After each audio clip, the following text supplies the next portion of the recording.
Mari Bapak Ibu Saudara, saatnya kita akan mendengarkan kebenaran firman Tuhan yang pada hari ini diambil dari kitab 2 Raja-Raja 5 ayat yang ke-9 sampai dengan ayatnya yang ke-14. Sekali lagi khotbah pada hari ini diambil dari 2 Raja-Raja pasal yang ke-5 ayat yang ke-9 sampai dengan ayatnya yang ke-14. Yang bunyinya adalah demikian.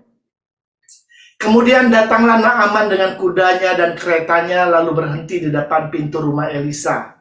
Elisa menyuruh seorang suruhan kepadanya mengatakan, "Pergilah, mandi 7 kali dalam sungai Yordan, maka tubuhmu akan pulih kembali sehingga engkau menjadi tahir."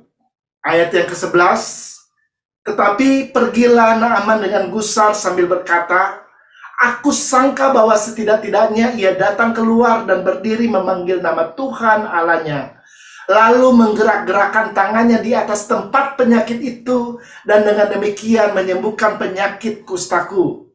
Ayat 12, bukankah Abana dan Parpar, sungai-sungai Damsik, lebih baik dari segala sungai di Israel? Bukankah aku dapat mandi di sana dan menjadi tahir?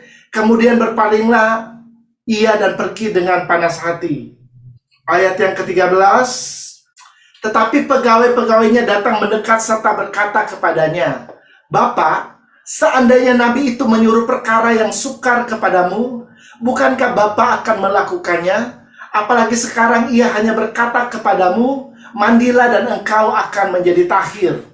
Ayat yang ke-14, maka turunlah ia membenamkan dirinya 7 kali dalam sungai Yordan, sesuai dengan perkataan abdi Allah itu. Lalu pulihlah tubuhnya kembali seperti tubuh seorang anak, dan ia menjadi tahir.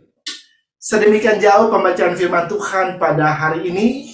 Saudara, kalau saya bisa kasih judul untuk khotbah pada hari ini, judulnya adalah Jangan Sombong dan Sok Tahu. Saudara, kita akan belajar tentang kehidupan dari seorang panglima Aram yang bernama Naaman.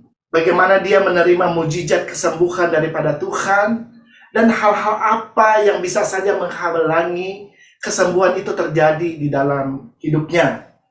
Pertama-tama kita tentunya perlu tahu siapa Naaman. Kalau Anda membaca dalam ayat-ayat sebelumnya, kita akan mengerti siapa Naaman.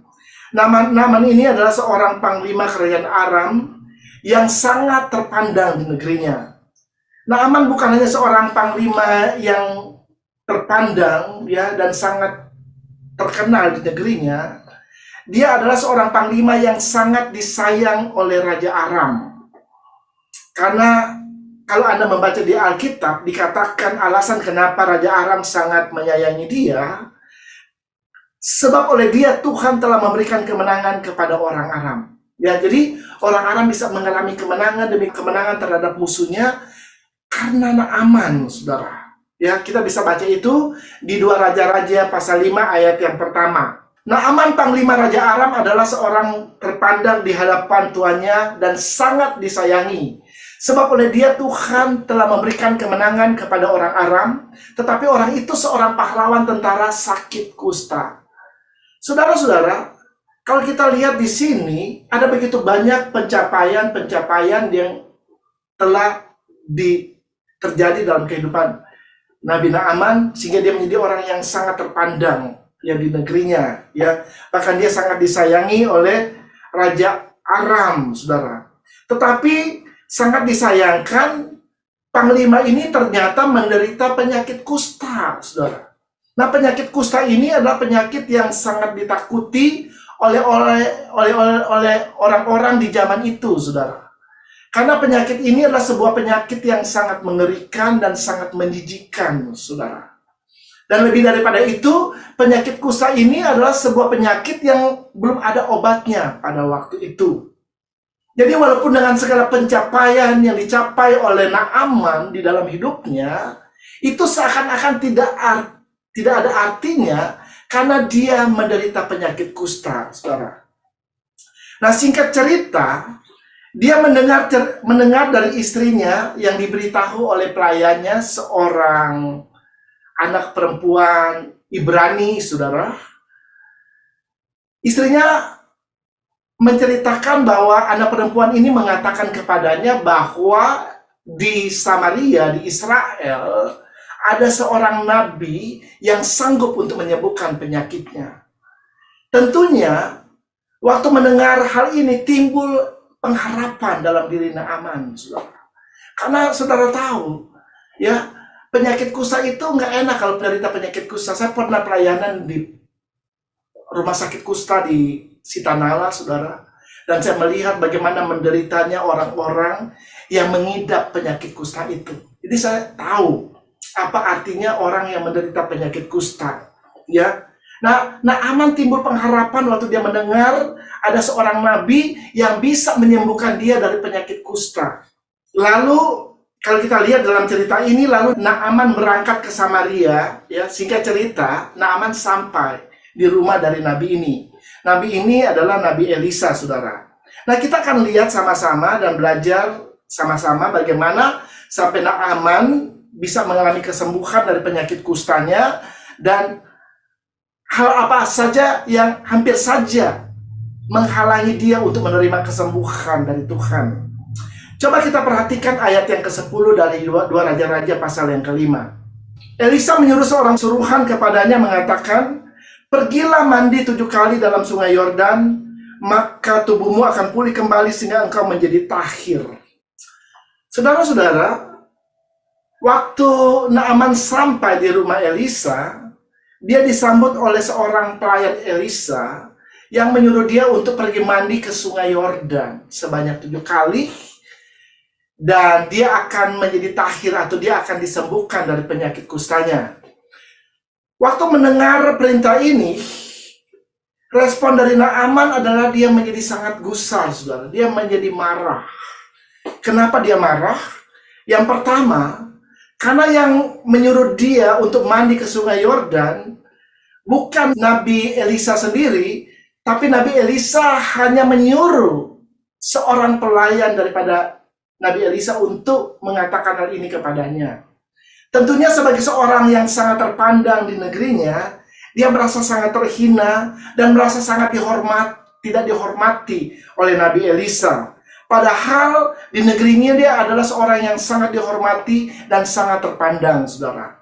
Yang kedua, pada waktu pelayan ini membawa pesan dari Nabi Elisa, Naaman tidak pergi dan tidak mementaati apa yang diperintahkan oleh Nabi Elisa. Padahal Nabi Elisa ini adalah representatifnya Tuhan, saudara. Nabi hanya berbicara atas perintah Tuhan. Apa yang Tuhan sampaikan kepada dia, itu yang dia katakan kepada Naaman, saudara. Ya, dan Tuhan tidak akan pernah bisa berkarya dan bekerja dalam kehidupan seseorang. Dalam hal ini adalah dalam diri Naaman, selama dia tidak mau melakukan apa yang diperintahkan Tuhan kepadanya. Selama dia tidak mau merendahkan diri di hadapan Tuhan dan tunduk di hadapan Tuhan, Tuhan tidak akan bisa menyatakan kuasanya atas hidupnya. Ya. Nah, kenapa respon Naaman dia menjadi kecewa dan marah? Yang ketiga, karena masih ada kesombongan di dalam dirinya. Ya, kita bisa baca itu dalam ayat yang ke-11. Coba kita lihat 2 Raja pasal 5 ayat yang ke-11. Tetapi pergilah Naaman dengan gusar sambil berkata, "Aku sangka bahwa setidak-tidaknya ia datang keluar dan berdiri memanggil nama Tuhan Allahnya, lalu menggerak-gerakkan tangannya atas tempat penyakit itu dan dengan demikian menyembuhkan penyakit kustaku." Saudara-saudara, di sini kita melihat kesombongan dari panglima ini, ya. Seorang sombong adalah orang yang suka berjalan dengan pikiran dan pengertiannya sendiri dan tidak mau peduli dengan nasihat daripada orang lain. Orang-orang yang seperti ini akhirnya menjadi orang-orang yang sok tahu, saudara. Ya, kalau kita baca dalam Amsal 3 ayat 5 sampai dengan ayat yang ke-6, "Percayalah kepada Tuhan dengan segenap hatimu dan janganlah bersandar kepada pengertianmu sendiri. Akuilah dia dalam segala lakumu, maka ia akan meluruskan jalanmu." Saudara-saudara, kalau kita lihat di sini, firman Allah berkata, "Percayalah kepada Tuhan dengan segenap hatimu."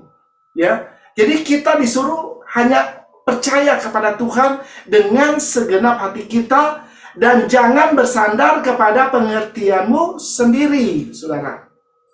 Kalau Tuhan berkata jangan bersandar kepada pengertianmu sendiri atau pengertian kita sendiri, itu artinya ada orang-orang yang suka berjalan dengan pengertiannya sendiri, atau yang suka berjalan dengan pengertiannya sendiri, saudara. Ya, dengan pikirannya sendiri, saudara.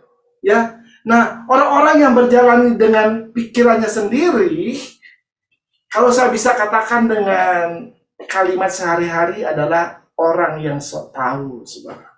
Ya, banyak orang Kristen yang seperti Naaman, yang sok tahu, saudara.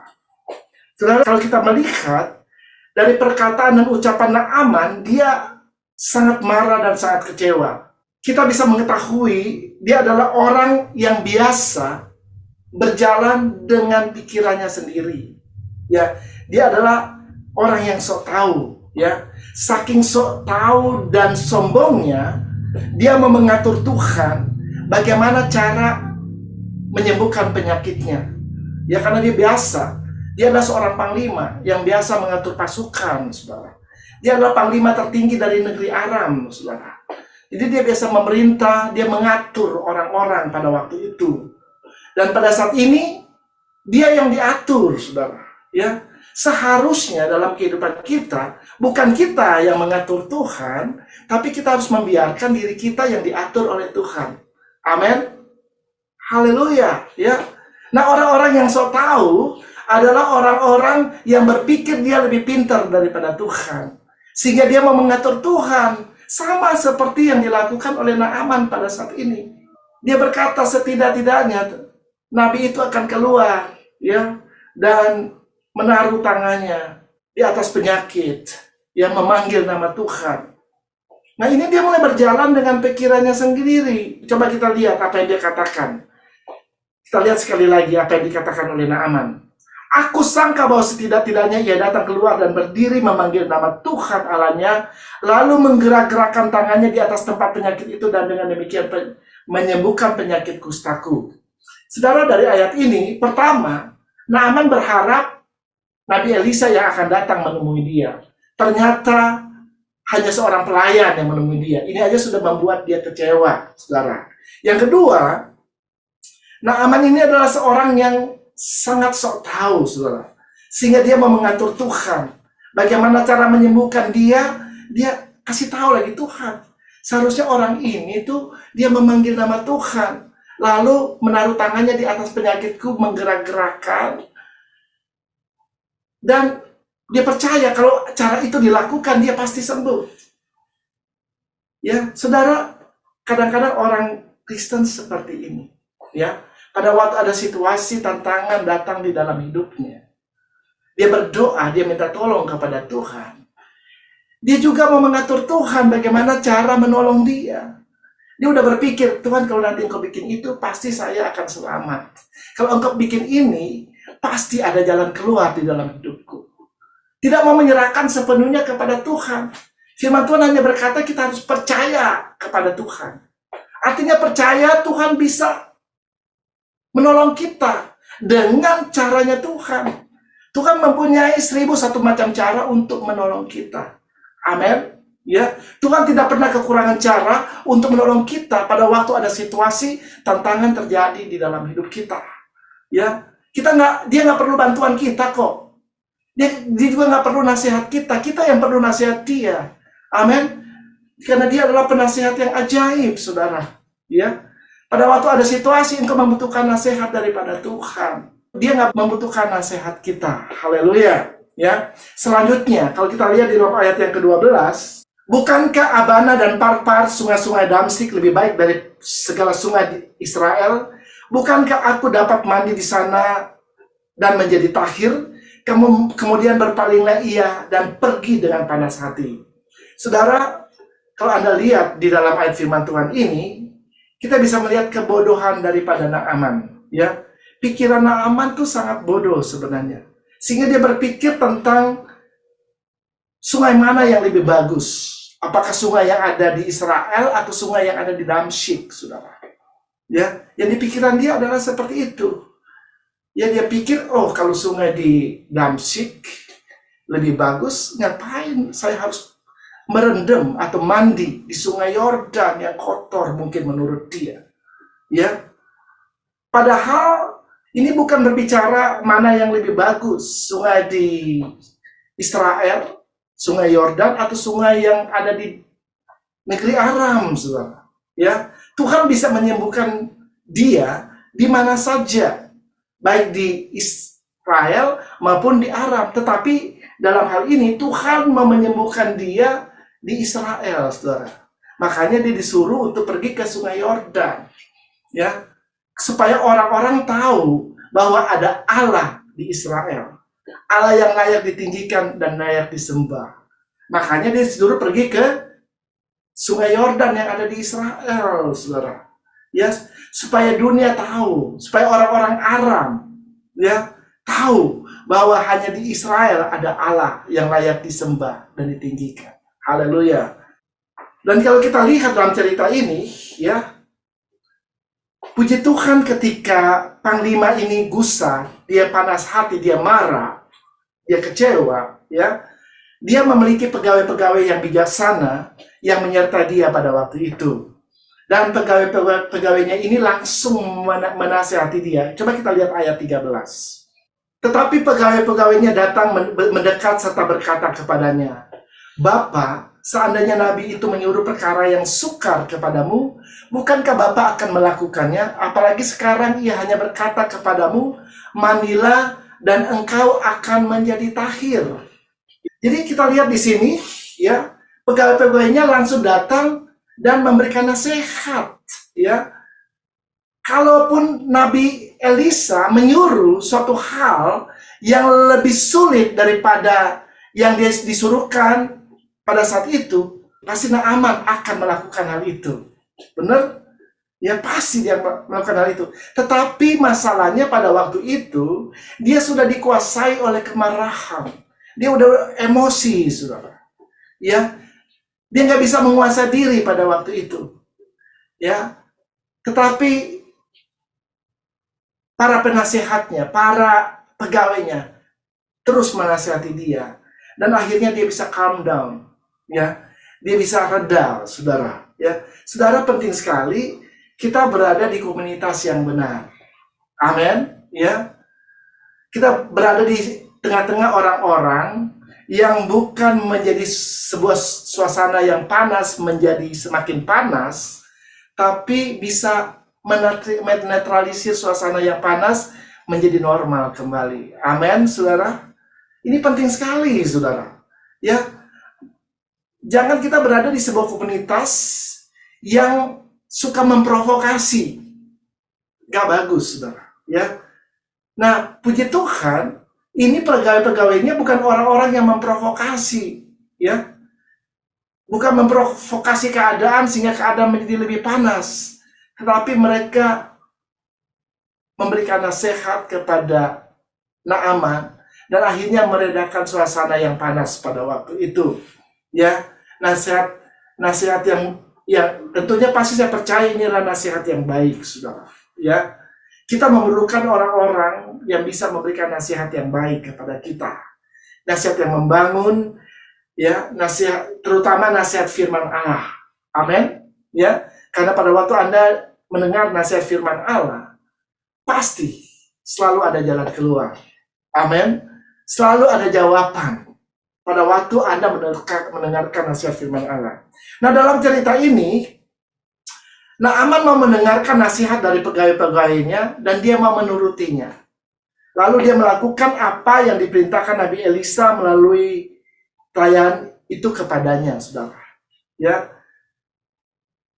kita akan lihat apa yang terjadi pada waktu Naaman taat dan menuruti perintah dari abdi Allah itu. Pada waktu dia memilih untuk merendahkan diri, tidak sok tahu lagi, dan mau mentaati apa yang abdi Allah itu perintahkan kepada dia. Pada waktu dia melakukan itu, dia mengalami kesembuhan dan mujizat di dalam hidupnya. Ya, dia bisa melihat penyakit kustanya disembuhkan oleh Tuhan. Kita bisa baca itu di dalam ayatnya yang ke-14. Maka turunlah ia membenamkan dirinya 7 kali dalam sungai Yordan, sesuai dengan perkataan abdi Allah itu. Lalu pulihlah tubuhnya kembali seperti tubuh seorang anak, dan ia menjadi tahir. Saudara-saudara, ketika Naaman melakukan sesuai seperti apa yang diperintahkan oleh abdi Allah itu, sesuai seperti apa yang dikatakan oleh Nabi Elisa, di mana ia turun ke sungai Yordan dan dia mulai mandi, membenamkan dirinya selama 7 kali. Dia bisa melihat kesembuhan terjadi. Coba saudara bayangkan, kalau seandainya dia hanya mandi 1 kali, atau 2 kali, atau 3 kali, atau pada kali yang ke-6 dia berhenti karena dia tidak melihat terjadi sesuatu pada tubuhnya, pasti dia tidak akan pernah bisa melihat mujizat kesembuhan terjadi di dalam hidupnya. Amin.